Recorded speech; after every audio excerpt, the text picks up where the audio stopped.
You should have your project up to this stage. Nice piece of carving wood, the design glued on, ready to start working. But there are two things we need to do before we actually begin. One of which is to mark the depth, and the second is to hold the work securely. I'll use a marking gauge like this, standard carpentry woodworking piece of kit, to mark the depth.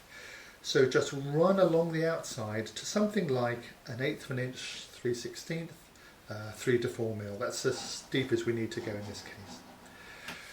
When it comes to holding the work, the method that I really like for small relief carvings is the fence and wedge.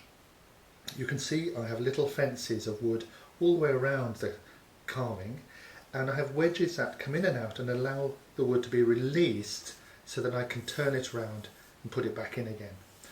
Very simple way, but you might choose some other way of clamping the work. But whatever you do, it must be securely placed.